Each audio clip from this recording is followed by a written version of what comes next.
Muy buenas tardes a todas y todos los televidentes de Facebook Live. Hoy estamos en La Corriente desde el canal de Contravía, otra emisión más para hablar de los temas que llevan la corriente en estos momentos en nuestro país. El día de hoy nos acompaña a mi izquierda el profesor Juan Carlos Jaime. El profesor, muy buenas tardes. Muy buenas tardes, Ever, Andrés y amable audiencia. Gracias por la invitación. Profesor Juan Carlos Jaime es sociólogo de la Universidad Nacional, especialista en análisis de políticas públicas, especialista en pedagogía de la autonomía de la Universidad Nacional Abierta y de Estancia, magíster en estudios sociales de la Universidad Pedagógica y doctor en educación en estos momentos. Además, pues que el profesor tiene una discapacidad, no es invidente, ¿no? O tiene un momento de invidencia en estos momentos. Profe, cuéntanos esa experiencia que es muy importante para los docentes. Perfecto. Porque además usted es profesor del distrito. Sí, en la actualidad soy docente del área de sociales y dicto unas cátedras en la pedagógica, Universidad Pedagógica, en la maestría de Educación y Estudios Sociales. Sí, ha sido una particularidad, pero digamos que al mismo tiempo pues ha sido una, como se dice, hay que sacarle ventaja a las desventajas y en ese sentido no ha sido dificultad el ser maestro y sobre todo pensarme como maestro alternativo, que es lo que me gusta hacer con mis estudiantes. Bueno, es muy importante, es doctor en educación con todas las dificultades que se puedan tener en un país donde la discapacidad pues tiene tantas trabas y tantos obstáculos, pues es un honor tenerlo aquí en este programa. Gracias, Ever, y amable audiencia. Invitándolo a toda la audiencia a que se conecten en el Facebook Live y nos hagan sus comentarios. También nos acompaña a mi derecha, se encuentra el profesor Andrés Garcés Rodríguez, que es enfermero de la Universidad Nacional de Colombia, especialista en epidemiología de la universidad y magíster en salud y seguridad del trabajo de la misma universidad. Muy buenas tardes, Andrés. Buenas tardes, Ederson. Buenas tardes, doctor Juan Carlos. Gracias. Andrés también es un joven investigador muy importante para este país porque él ha venido trabajando como instructor del SENA y él viene desarrollando unas tesis bien importantes allí en el SENA. Cuéntanos un poco de su trabajo, Andrés. Vale, pues básicamente el trabajo que hemos tenido en estos momentos está relacionado con el área de radioterapia, específicamente todo lo que es investigación en cáncer, y con el SENA pues hemos venido realizando las investigaciones alrededor del tema de cáncer de cabeza y cuello y cáncer de próstata. Ventajas que tiene de pronto la entidad y es que contamos con la participación de cerca de 18 IPS y ESES, empresas sociales del Estado, que tienen servicio de radioterapia y que nos brindan los datos para hacer esas investigaciones. Importante mencionar también que esa investigación que sale directamente desde la experiencia de los estudiantes dentro de su conocimiento en los servicios de radioterapia y en la atención de cáncer en Colombia. Bueno, es muy importante el tema, son aprendices de todo el país con los cuales usted interactúa y bueno, ¿cómo es la dificultad de estos aprendices en las regiones para desarrollar el aprendizaje, valga la redundancia? Bien, pues los estudiantes provienen de regiones de 13 regiones de todo el país, están muy relacionados con la tecnología de radioterapia. Hay una gran diferencia de equipos y de tecnología instalada en cada una de las regiones. Sin lugar a dudas, ciudades como Bogotá, Medellín, Cali, Barranquilla y Bucaramanga pues tienen tecnología de punta, pero también soy conocedor de las dificultades que tienen estudiantes provenientes de otras regiones como Popayán, como Valledupar, por ejemplo Cúcuta, que no tienen, o Neiva, que no tienen de pronto la tecnología y no tienen el acceso a una forma de tratamiento tan importante para el cáncer como es la radioterapia. Muchísimas dificultades se han tenido, pero al mismo tiempo sacamos provecho, como decía el doctor Juan Carlos, de esas de pronto dificultades para convertirlas en fortalezas y una oportunidad de mejora y de apoyo a la diversidad en cuanto a temas de investigación. Bien importante ese trabajo que ustedes realizan en cada uno de sus colegios y en el SENA, que viene a representarnos el día del profesor Andrés Garcés. Bueno, vamos entrando en materia, antes invitando a todos nuestros seguidores en el Facebook Live que hagan sus comentarios allí, que nosotros vamos desarrollando, vamos dialogando e interactuando con cada uno de ustedes, vamos entrando en materia y bueno, vamos a ver un poco, profesor Juan Carlos, que nos hable un poco sobre esa historia que ha hecho Uribe durante ¿sí? Los últimos 20, 24 años en el cual tiene existencia pública, que todas la conocemos, que ha hecho Uribe durante todo este tiempo en términos para los maestros. Bueno, gracias Andrés y amable audiencia. Es importante recordar cómo la política educativa de Uribe Vélez pues hace parte de una continuidad obviamente de Pastrana y que con Santos sigue y que vale la pena pues mirar los candidatos como la prevén. Pero en particular Uribe profundizó el modelo mercantil de la educación. ¿En qué consiste esto? Primero, en generar una lógica empresarial en los colegios. Segundo, y que es lo central me parece a mí, orientar los fines de la educación a reducirle el cerebro a los estudiantes. ¿Por qué reducírselos? Porque ellos solamente buscan generar procedimientos, habilidades procedimentales en diferentes contextos que ellos llaman competencias. Y Uribe estandarizó las competencias y sacó los lineamientos en esa lógica, por allá 2005, año 2006. En ese orden de ideas, él sostuvo el decreto 230 por varios años, donde se generaba una promoción automática a los estudiantes. No le importaba el proceso educativo, sino simplemente dar resultados para poder implementar la ley 715 de eficacia y eficiencia, donde lo que importa es los resultados. Pero ¿para qué quieren reducirle el cerebro a los estudiantes? Para lo que ellos llaman generar valores agregados en los procesos productivos, quitando la visión amplia del mundo. Por eso se redujo y se ha hecho disminuir las humanidades particularmente, ya posterior se reduce la filosofía o se quita de las pruebas saber pro, porque se considera que esos son de segunda calidad. Entonces, pero oiga, profesor, una cosa, ¿cómo así? Entonces, el señor Uribe, ¿sí?, le dice a la educación que no quiere humanidades es porque está desarrollando actividades críticas y que desatan los profesores para promover el terrorismo y promover esas ideas críticas al Estado y las ideas violentas al Estado, ¿no? Sí, o sea, pues obviamente él es un títere, un instrumento de una política internacional que él la implementa, que busque es eso, que los colombianos, los estudiantes, los maestros, no tengamos una criticidad sobre lo que pasa, que ni siquiera reconozcamos los problemas que existen en el país, que no tengamos memoria histórica y, como digo, que simplemente nos instrumentalicemos. A los maestros nos han venido instrumentalizando con toda la mano de política educativa en ese sentido, nos evalúan por los resultados.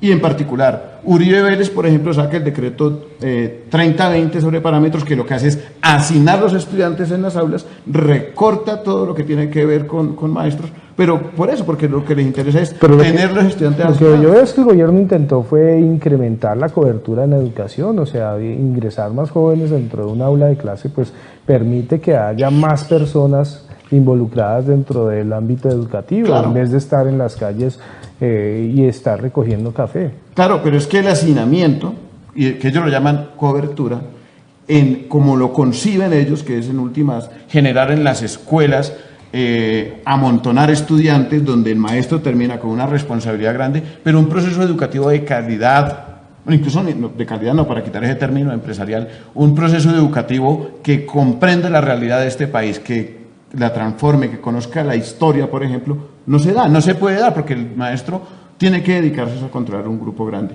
Entonces, toda la política educativa que la ha encabezado desde Pastrana Arango, Uribe Vélez, Juan Manuel Santos, sí han venido reduciendo la posibilidad de la criticidad en las aulas. Y quieren que nosotros los maestros nos reduzcamos simplemente a implementar pues lo que ellos consideran la estandarización, ¿sí? Y nosotros, como los maestros críticos, rechazamos eso. Y le decimos a Uribe que, por favor, no él y toda su política, incluido su candidato, no le sigan reduciendo el cerebro a los estudiantes. A mí me gustaría que ellos fueran claros en eso. Si de verdad quieren que este país y la juventud piense distinto, no tiene por qué seguir implementando esa política. Digamos ahí un poquito, profesor Juan Carlos. Profesor Andrés, observamos que en el SENA pues es formación para el trabajo, ¿sí? Allí sí los resultados, las competencias son bien importantes. Allí entra la criticidad dentro del aula de clase para hablar, como se los ha venido hablando el doctor Uribe a los profesores, que ha venido diciéndoles que allí les están fomentando el pensamiento crítico en contra de las ideas, en contra del debate que él está estableciendo. Bien, pues los estudiantes del SENA dentro de su formación a lo largo del proceso tienen una competencia, que es la competencia general, y dentro de esos resultados de aprendizaje es importante resaltar que el pensamiento crítico no solamente es un deber, sino es un derecho de formación, está contemplado dentro de los programas. Sin lugar a duda, pues un pueblo, en este caso un gremio o un estudiantado crítico, es más difícil de manipular. Es más difícil en el sentido de que pues va a dudar de la veracidad de las afirmaciones y va a requerir más esfuerzo para poder ser confundido en época electoral. Sin lugar a duda, pues la educación es el principal arma para combatir en este caso la corrupción y este tipo de desafortunadas afirmaciones que ha tenido el senador Uribe. Bueno, tenemos una situación de esas postulaciones, esos argumentos que ha venido dando el senador Uribe, sí, en contra de los maestros. Pero veamos un poco cómo es la condición del maestro en estos momentos en el magisterio, que el año pasado tuvieron un gran paro, sí, y cada año tienen una serie de paros por causa de diferentes derechos que no han sido, que el Estado no les ha garantizado a pesar de tener esos derechos concebidos como el de la salud. Cuéntanos un poco de eso, profesor Juan Carlos. Bien, pues digamos que lo central del paro del año pasado, que duró 37 días, fue por la financiación de la educación. ¿Por qué por la financiación? Porque hay un déficit, por ejemplo, para este año de 1.2 billones de pesos, eso quiere decir prácticamente un 25% del presupuesto para la educación básica, lo cual implicará que no hay plata para pago de nóminas, para alimentación, para transporte escolar, para mantenimiento escolar, en fin, no hay plata para el funcionamiento. ¿Dónde surge esta dificultad? Y por eso hicimos el paro, y ya hablamos ahí de los desacuerdos y acuerdos que quedaron, en que en la ley de 715 de 2001, pues se cambia todo lo que tiene que ver con el sistema general de participaciones. Uribe Vélez la prolonga, o sea, en el 2007 se supone que eso iba hasta el 2007, Uribe Vélez la prolonga hasta el 2016. Eso hace que más o menos 80 billones de pesos se pierdan en todo lo que tiene que ver la inversión social. Entonces, cuando hicimos el paro el año pasado fue exigiendo una reforma constitucional para que haya presupuesto para la educación, no solamente para mejorar nuestra condición, que la necesitamos, sino para garantizar el derecho fundamental para los estudiantes y obviamente en beneficio de los padres de familia. Pero lo que ha venido diciendo el senador Uribe es que él lo que ha venido haciendo es inyectándole, o durante su gobierno luchó por inyectarle mayor cantidad de presupuesto a la educación. Pues por lo menos ni en la pública no, ni en universidades, ni en la básica. O sea, el déficit presupuestal es evidente y es consecuencia de la prolongación que él hace del Sistema General de Participaciones en el año 2007.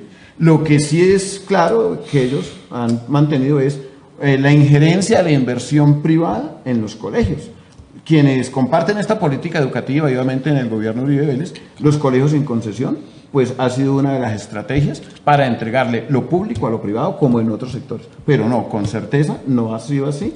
Al contrario, hay una disminución del presupuesto, a pesar de que ellos quieren, como insisto, aplicar una reforma educativa, una política educativa que lesiona a la juventud.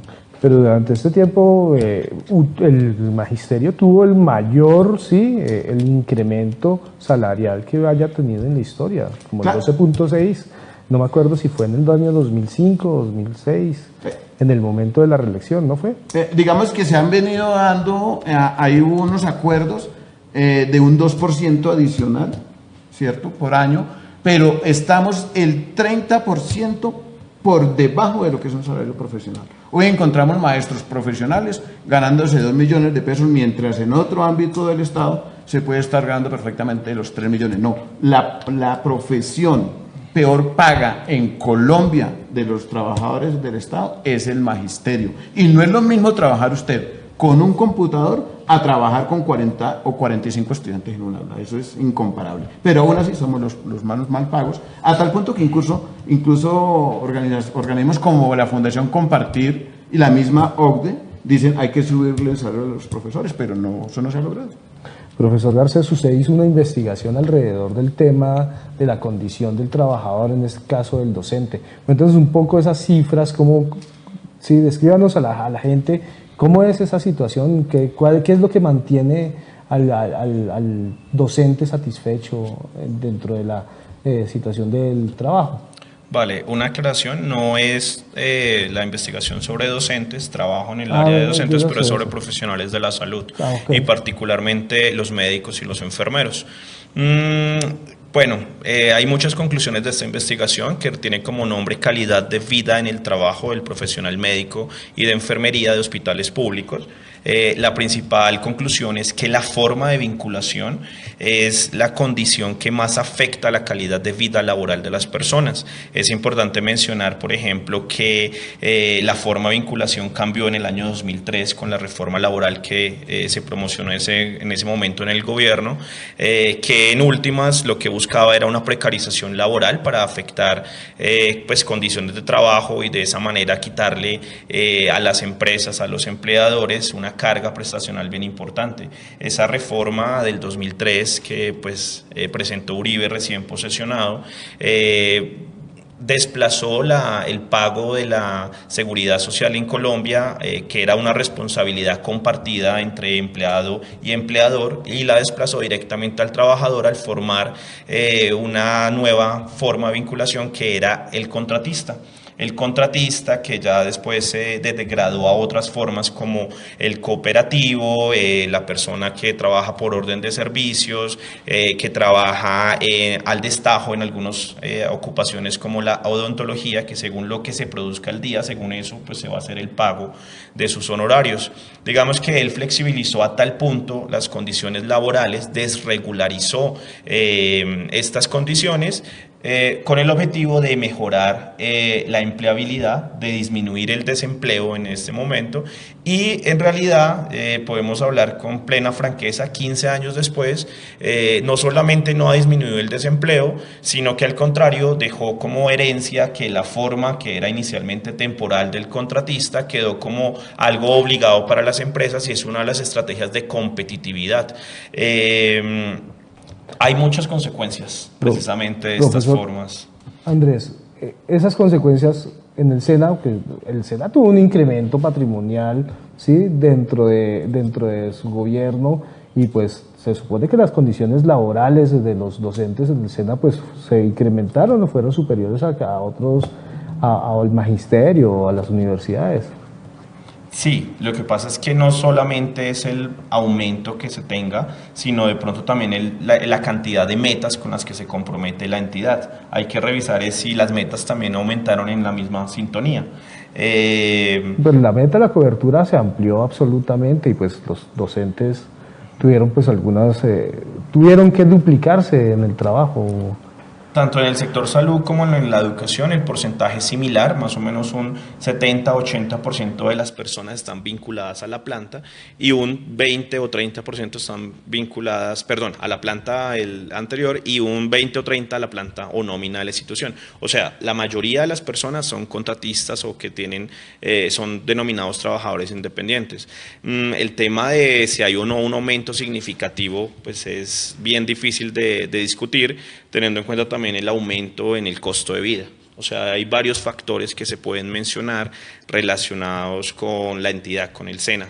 Pero pues a mí sí me gustaría profundizar de pronto un poco más en los aspectos relacionados con calidad de vida en el trabajo. Y es que la forma de contratación se ha identificado como unos factores que más genera disconfort al interior de las organizaciones, que genera un clima laboral enrarecido y que genera pues ciertas competencias negativas entre los colegas. Eso es importante mencionarlo porque a veces en los temas de calidad de vida, de salud y seguridad en el trabajo, aspectos de encuestas de satisfacción laboral, resulta que ese es el tema más sensible para los trabajadores. Muy bien. Doctor Juan Carlos, vemos en el magisterio que hay unas diferencias de estatutos, de políticas con las cuales están contratados los los maestros. Esto es lo cual estaba hablando el profesor Andrés Garcés, es bien importante porque pues la gran mayoría de maestros están enfermos por esa precaria situación laboral. Cuéntenos un poco de esta situación para que la gente pues se contextualice quién es el maestro al cual el señor Uribe está endilgando en unas palabras supremamente fuertes, más de su boca, que es un expresidente de Colombia y que tiene un brazo armado gigante en todo el país. Perfecto. Empiezo por lo último. Uno de los sectores más golpeados de la sociedad colombiana ha sido el magisterio. Yo creo que en estos 20 años más de 1000 maestros asesinados. Creo que eso ya implica o indica la condición en la que nos estamos desenvolviendo laboralmente. Pero sí es cierto, hay diferentes estatutos. Tenemos el 2277 del 79, tenemos el 1278 del año 2002, el decreto 804 que es sobre educadores. Hay una planta que es provisional y hay una gran cantidad de trabajadores de la educación, maestros, en el sector privado. O sea que podemos decir que hay diferentes condiciones laborales, todos en precariedad, porque no es cierto que el 2277 esté en mejores condiciones. Igual ellos están en la categoría 14 hace muchos años y no han podido mejorar su condición salarial. En el caso del 1278, pues tenemos varias dificultades, particularmente la reforma del 2003 que menciona el profe Andrés, nos llevó a ley 100. ¿Qué implica eso? Que se nos aumenta las semanas de cotización a prácticamente 26 años de trabajo, pero además se nos coloca todo lo que tiene que ver con el promedio de los últimos 10 años salariales, con la posibilidad pues de la inestabilidad, porque en el mismo decreto 1278, aunque lo sacó Pastrana, podemos ser declarados, como se dice, insubsistentes en cualquier momento por cierre de plantas. Pero, como decía anteriormente, en medio de esa condición laboral, se nos están incrementando las funciones docentes y para eso se está implementando lo que es la evaluación de desempeño, que es la evaluación que se nos hace cada año en relación con lo que se conoce con el índice sintético de calidad. ¿Qué es eso? Que nosotros tenemos que encargarnos de los resultados de las pruebas externas de los estudiantes, tenemos que responder porque la deserción no se dé en el colegio, tenemos que responder por la reprobación de los estudiantes, es decir, todo el proceso educativo se nos está atribuyendo a los maestros. Entonces eso vuelve una presión, un estrés constante en las aulas y en los colegios, y algunos directivos docentes asumen la lógica de los indicadores como el criterio de orientación y no los procesos educativos críticos. Y eso sí es un problema hoy en la institución colombiana. En ese orden de ideas, es necesario que tanto estudiantes como maestros, como padres de familia, audiencia, ubiquen que la política educativa que ha profundizado Uribe Vélez en su gobierno y que continuó Santos, porque a pesar de que ellos tengan sus diferencias, en política educativa han sido coherentes, está atropellando a los maestros en su función crítica, pero también quieren que los estudiantes, o mejor dicho, negarle la posibilidad del pensamiento crítico. Y creo que esa es una contradicción, es una situación que hay que valorar y que hay que transformar. Es decir, no podemos hacerle el juego a los indicadores y mucho menos a lo que quiere el senador Uribe Vélez, de que en las aulas no se hable de pensamiento crítico, que no se hable de la realidad, que no se tenga memoria histórica. Al contrario, creo que es necesario que tanto estudiantes como padres de familia nos acompañen en esta necesidad para la construcción de sociedad. Bueno, vamos a saludar a la gente en el Facebook Live el día de hoy. Está Fabio Mar Prieto. Espero que la indignación por la ofensa de Uribe contra los docentes se la cobremos en las elecciones. Es un mensaje. Llegó Gordolindo, el compadre de Uribe, dice José Manuel Vanegas. Luz H. Parra, saludos desde Italia. Desde Italia nos están viendo en estos momentos, profesor. Saludos para bien importante para recordarle, si no tiene conocimiento, el día de este fin de semana el señor Uribe pues ha dado unas declaraciones en contra de los maestros, en cual pone en riesgo la vida también de los maestros, ¿no? Que es muy importante. Jorge Ibáñez es fiel calco de Uribe, el modelo de gobierno español y su PP, Partido Popular. Una vergüenza, José Ibáñez dice, vergüenza. Buenas, felicitaciones por la transmisión. Manuel Rodríguez, ojo, y tenemos que trabajar todos sin duda por desmantelar a esa clase política, dice Manuel Rodríguez. Blanca Lucía, apoyo total a los docentes del país. ¿Sí? Petro, presidente, dice Luis Alberto Álvarez. Germán Abril dice voto por Petro. Sí, una crítica, les cuesta mucho entrevistar a una mujer. Bueno, estamos buscando a las mujeres para que también vengan a nuestro programa. Han venido pues muy pocas, pero estamos en esa búsqueda. Los de la salud no tienen sindicato y siendo tantos y los maltratan mucho como los maestros que trabajan en la mayoría de colegios privados.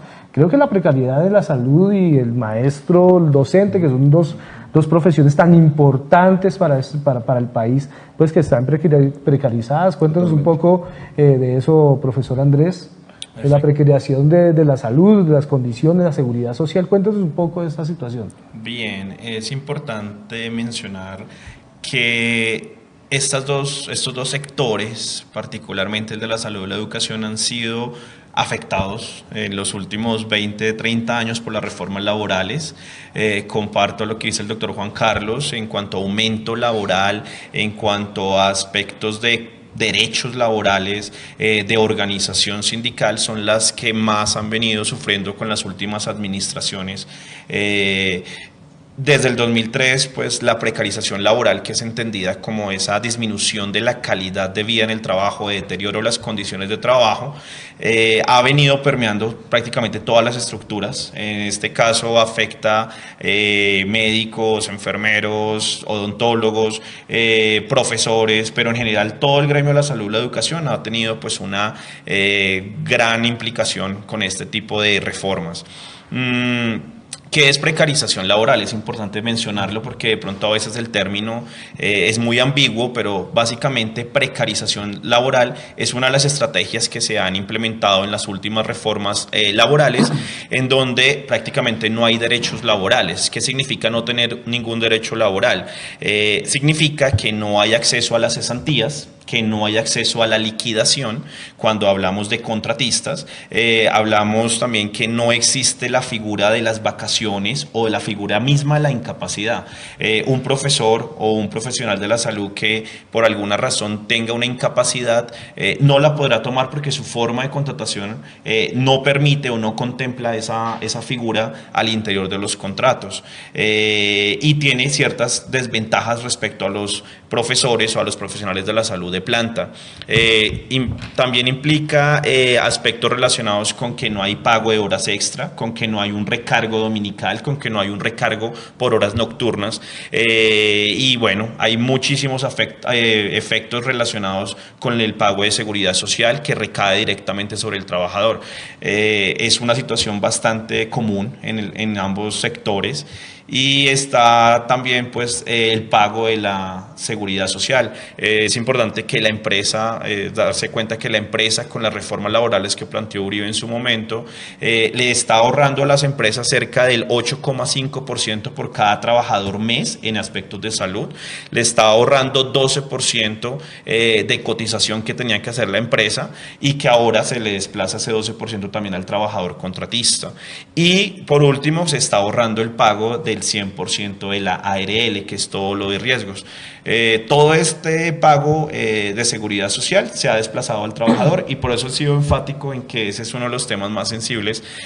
Yo todavía pues no entiendo cómo hay tantas personas en el gremio de la educación y el de la salud que todavía confían pues en una persona que ha tenido este historial de afectación directa a las condiciones de calidad de vida en el trabajo en Colombia. Afecta a los docentes, al gremio de la salud, pero es muy importante, unos docentes de los cuales nosotros nunca hablamos, en este país no se habla, el docente de la educación privada, ese que tiene apenas 10 meses de salario. Cuéntanos un poco cómo funciona, cómo trabaja ese docente, en el cual le pagan, los padres pagan unas cuantiosas pensiones a los colegios y los colegios le pagan una miseria, contando lo que el profesor Andrés nos viene describiendo. Cuéntanos un poco, profe González. De acuerdo, creo que es un sector que hay que empezar a visibilizar su problemática. Hoy los docentes de los colegios privados, de la gran mayoría, tienen salarios bajos, que están oscilando yo creo que por ahí en 1.500.000, cuando mejor les pagan, con un horario de 8 horas diarias, pero en un estrés permanente, porque como son sectores privados que han asumido los procesos empresariales, entonces pierden toda la posibilidad de libertad de cátedra y tienen que dedicarse, como ya dije, a generar resultados con estos chicos. Entonces ellos Desafortunadamente, como ya tú dices, son muchas veces o por prestación de servicios, que ya se mencionaba, la reforma laboral, la misma ley 50 que fue ponente Uribe Vélez, pero también en el mejor de los casos les pagan 10 meses. Los colegios en concesión que está pretendiendo entregar aquí en el distrito 13 más el alcalde Peñalosa, va a precarizar la condición laboral de los maestros, porque quien termina quedándose con los recursos públicos a costilla del trabajo de los maestros, pues son quienes asumen las concesiones. Entonces sí, es un sector, el sector privado, así sea en colegios de concesión, está bastante precarizado, y creo que es necesario hoy en Colombia que el gremio de maestros, en particular la Federación Colombiana de Trabajadores de la Educación, en la propuesta de nuevo estatuto, de tratar de involucrar a estos compañeros que están siendo precarizados todos los días. Profesor Juan Carlos, no hablen babosadas. Duque está con los profesores, por eso nos van a aumentar, porque nos reconocen como segundos padres, y mucho esfuerzo por eso. Yo estoy con Duque presidente.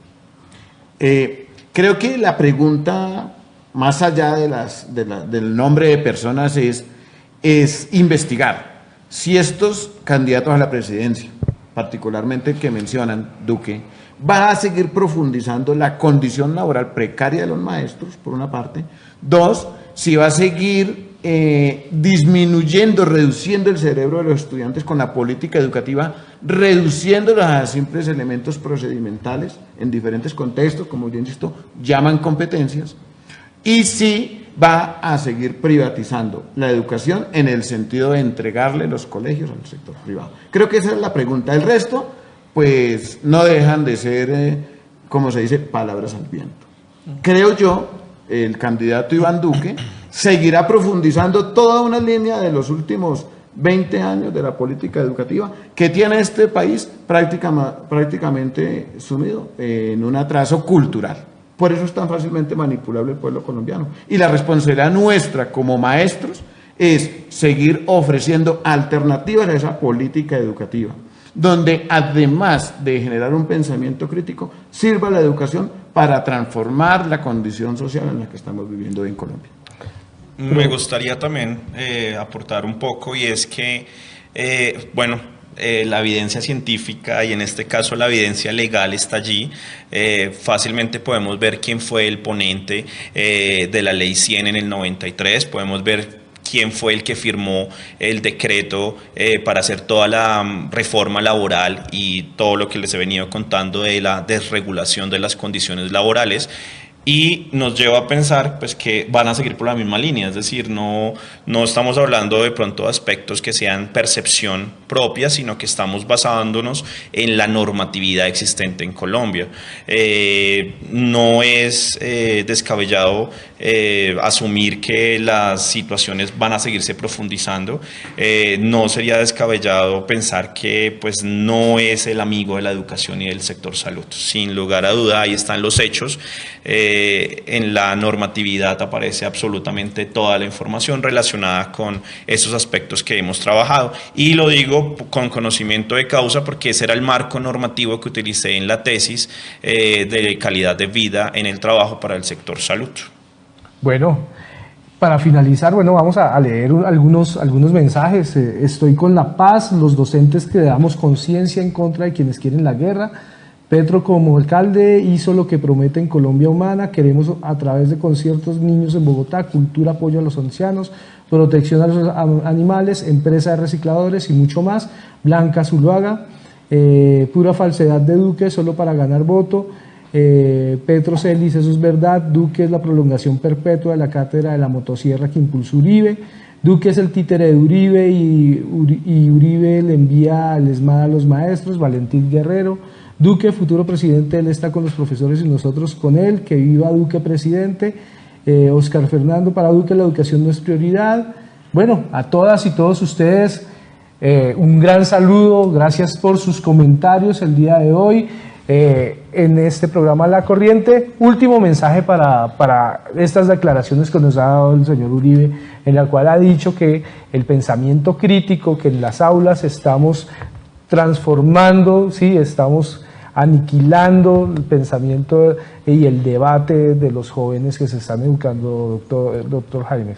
Gracias. Pues yo creo que lo principal es que los maestros sigamos desarrollando una educación para la transformación social, independientemente de la aprobación o desaprobación de estos caciques de la política colombiana.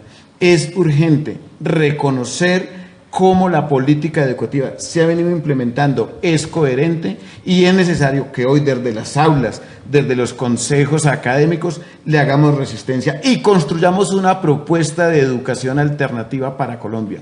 Eso está en nuestras manos, está en nuestra capacidad, se requiere trascender la coyuntura electoral y pensarnos que otra Colombia es posible, particularmente agenciada desde las escuelas colombianas. Entonces, una invitación y un saludo para todos los colegas maestros a asumir una educación alternativa para el desarrollo y para generar un pensamiento crítico en nuestro país. ¿Rechaza las declaraciones del doctor Uribe, profesor Andrés Garza? Sin lugar a duda la rechazo. Era de esperarse pues que se haya ido hacia el gremio de los profesores atacándolos, porque precisamente es la educación, esa dificultad que tienen los malos gobernantes para poder implementar sus planes de gobierno y poner candidatos y poner presidentes y Congreso. Era de esperarse, muy desafortunada ese tipo de comentarios o de posturas, pero para nadie es un secreto que si fueran las votaciones solamente para el gremio de la salud, pues habría un único candidato que tendría la mayoría y no sería el que viene de estas filas. ¿La educación? En salud y en educación, sin lugar a duda, ese tiene pues digamos, es de los sectores que son más hostiles hacia ese tipo de política. Era de esperarse pues las declaraciones que hizo hacia el gremio de la salud y la educación en este caso. Bueno, esto ha sido la corriente del día de hoy.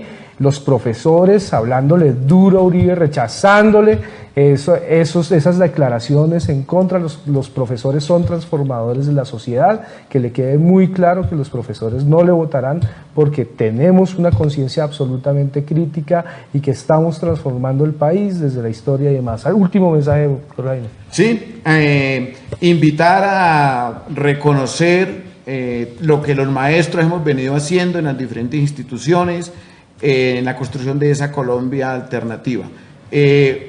Lo reconozcamos, lo articulemos, lo proyectemos y adelante, que otra Colombia es posible, como ya dije, y que en nuestras manos tenemos 8 millones de colombianos todos los días para construir una nación democrática y al servicio de los sectores populares.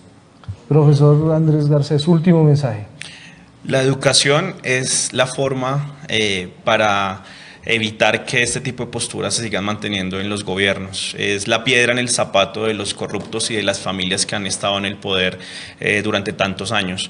Tenemos una responsabilidad bien importante y es educar para que estas personas en su etapa adulta no voten por los mismos candidatos. Básicamente es eso, con educación todo es posible. Vamos a compartir este pequeño programa del día de hoy de La Corriente. Síganos en Contravía, nos vemos el próximo lunes a las 5 de la tarde. Muchísimas gracias, profesor. Gracias, profesor, por la invitación y a la orden cuando se necesite. Muchísimas gracias, profesor. Gracias, profesor. Muchísimas gracias a todos ustedes. Gracias, sigamos compartiendo La Corriente.